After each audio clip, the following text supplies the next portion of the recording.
नमस्कार, सीतांजली किचनमध्ये सर्वांचं मनापासून स्वागत आहे। आज आपण मस्त अशी तिळाची चटणी बनवतोय। तर मी 1 वाटी तीळ आणि 2 चमचे शेंगदाणे घेतलेत। त्यानंतर इथे मी 5-6 लसणाच्या कळ्या घेतलेल्या आहेत। आता आपण पहिले शेंगदाणे भाजून घेऊया। तर कढई ठेवलेली आहे। तर आता यामध्ये आपण पहिले हे 2 चमचे शेंगदाणे आहेत ना, हे पहिले भाजून घेऊ, कारण शेंगदाण्याला थोडासा टाइम लागतो भाजायला। मध्यम गॅसवरती आपल्याला भाजायचे आहेत। आता बहुतेक हे भाजत आलेले आहेत शेंगदाणे। आता आपण काय करूया, यामध्येच ही जी लसूण घेतले, ही लसूण आपण यामध्ये टाकून घेऊया। इथे मोठी मोठी पाकळ्या आहेत, म्हणून मी बघा 6-7 अशा ह्या लसणाच्या पाकळ्या घेतलेल्या आहेत। थोडासा लसूण सुद्धा आपण याबरोबर भाजून घेऊया। आता शेंगदाणे सुद्धा छान भाजले गेलेत। त्यानंतर यामध्ये आपण 1 चमचा असे धने घेतले।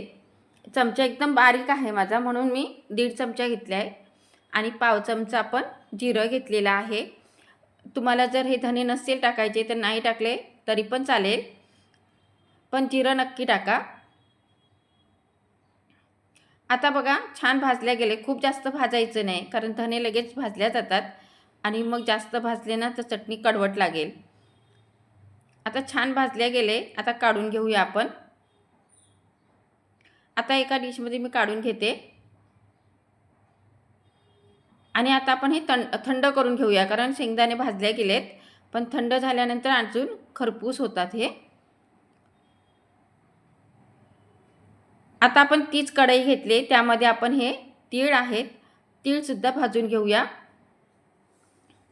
अगदी मध्यम गॅसवरती सतत हलवत हे भाजायचे आहेत आपल्याला। खूप जास्त कलर बदलेपर्यंत नका भाजू। छान असे उडायला लागले ना का मस्त भाजल्या गेला असा वास पण येतो आपल्याला बघायचा। तिळाचा मस्त वास येतो भाजलेला। तसा वास यायला लागला की गॅस बंद करायचा आहे।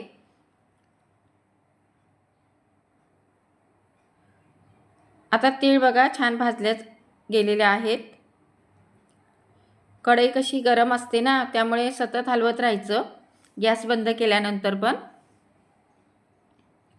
नाहीतर मग काय होईल, एकाच बाजूने तीळ आहेत ना खूप काळे होऊन जातील। आता तीळ सुद्धा आपण काढून घेऊया।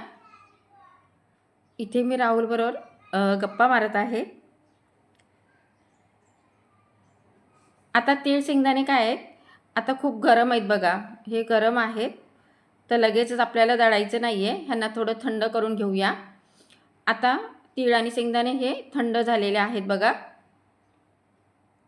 छानपैकी। आता इथे मी मिक्सरचं भांडं घेते। आता यामध्ये आपण हे सर्व टाकून घेऊया। मस्त अशी कधी भाजी नसली ना तरी पण ही तिळाची चटणी खाल्ली ना चपाती भाकरीबरोबर खूप छान लागते।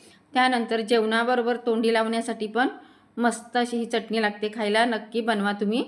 आता इथे लाल मिरची पावडर आहे, ही तिखट आहे, त्यामुळे बघा 1-1.5 चमचा टाकते मी। खूप लहान चमचा आहे हा माझा। आणि काश्मीरी लाल मिरची पावडर 1 चमचा। त्यानंतर आपण यामध्ये मीठ सुद्धा टाकून घेऊया। आता मिक्सरला आपण फिरवून घेऊ। मिक्सर चालू बंद करून फिरवायचं आहे आपल्याला। तर ही चटणी बघा आपली तयार झालेली आहे। मस्त अशी ही चटणी खायला लागते। ही चटणी आता मिक्सरला फिरून झाल्यानंतर आपण काढून घ्यायची आणि ही छान मिक्स करायची। ही चटणी आहे ना व्यवस्थित मिक्स करून घ्यायची, कारण काय होतं कुठं कुठं एका बाजूला मीठ लागतं, कुठं नाही लागत, आणि नंतर आपण चांगली मिक्स करून घेतली ना का छान लागते। तुम्ही ही चटणी आहे ना 2-3 महिने बाहेर ठेवली तरी सुद्धा खराब होत नाही। खाताना थोडं तेल टाकायचं किंवा पाणी टाकायचं। आम्ही तेल टाकतो, तर तेल टाकून खायची किंवा अशीच खाल्ली ना तरी पण खूप छान लागते ही चटणी खायला। तर नक्की बनवा मैत्रिणींनो। रेसिपी आवडली असेल तर नक्की लाईक करा आणि नवीन कोणी असेल तर सबस्क्राईब करा। मस्त अशी जेवणाची लज्जत वाढवणारी चटणी। बाय।